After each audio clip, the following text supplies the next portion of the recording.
レタス1株で何回食べられるのか。一度植えたら何度も収穫できる。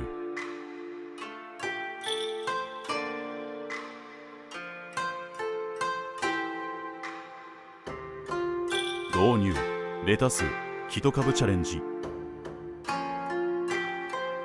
ある日の夕方、畑を歩いていたあきらくんが大きく育ったレタスを見つけました。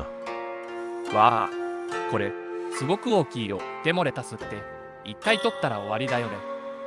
するとあかねちゃんが微笑みます。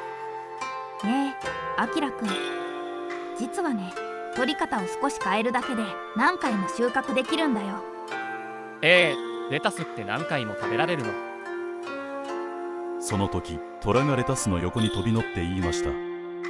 今回はレタスの実験だにゃ。こうしてレタス1株チャレンジが始まりました。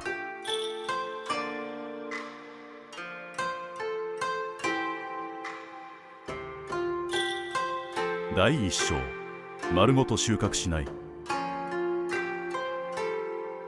普通はレタスを根元から切って収穫します。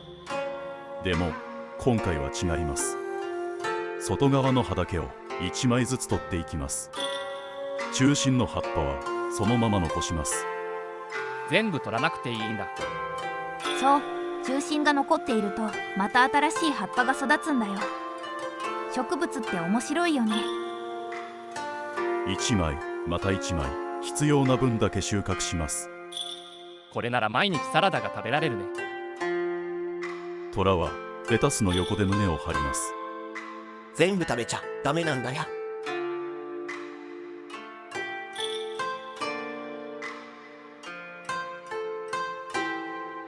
第2章、また葉っぱが育ってきた。数日後、畑へ行ってみると、わあ、また葉っぱが増えてる。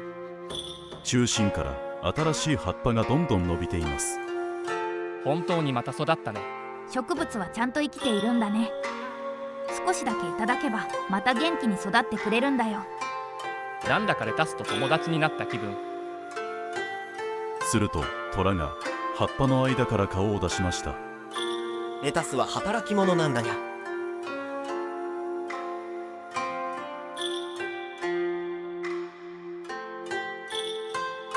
第3章、何回収穫できる。収穫、そして数日後、また収穫、さらにまた数日後。まだ取れるね。また大きくなってるよ。あきらくんはびっくりです。一株だけなのにこんなに食べられるなんて。家庭菜園で人気なのもわかるよね。少しずつ取るだけで長く楽しめるんだよ。トラは得意そうにレタスを見上げました。レタスは一株で大活躍なんだにゃ。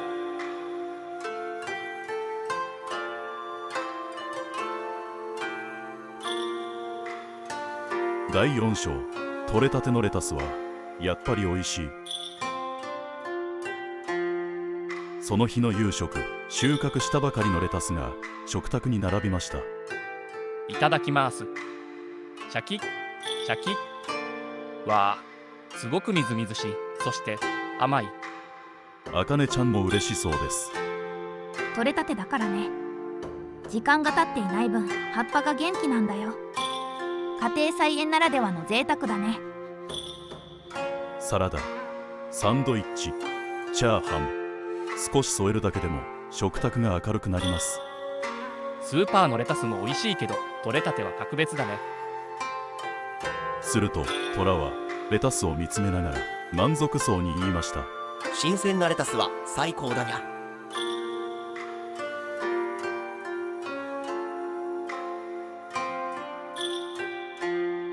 第5章、家庭菜園デビューにもぴったり。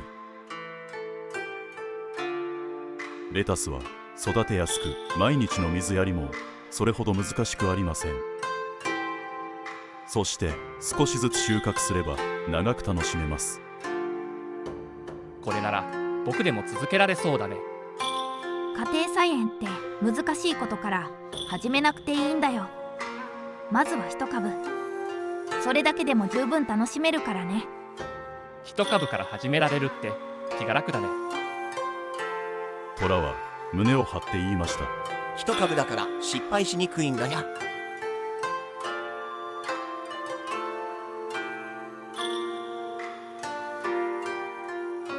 最終章、一株から始まる楽しみ。夕暮れ、畑には今日も元気なレタスが並んでいます。一株だけなのにこんなに何度も食べられるなんて思わなかった。植物ってちゃんと答えてくれるんだよ。少しだけいただいてまた育つ。その繰り返しが家庭菜園の醍醐味なんだよね。あきらくんはレタスを見ながら笑いました。次は何を育てようかな。夕日が畑を優しく照らします。虎はレタスの横に座り、尻尾をピンと立てていつものドヤ顔で言いました。一株あれば笑顔も増えるんだや。まずは一株。そこから新しい楽しみが始まるかもしれないね。また新しい野菜にも挑戦してみようと思うよ。夕暮れの風がレタスの葉を優しく揺らしました。そして今日も虎は満足そうに大きな伸びをしました。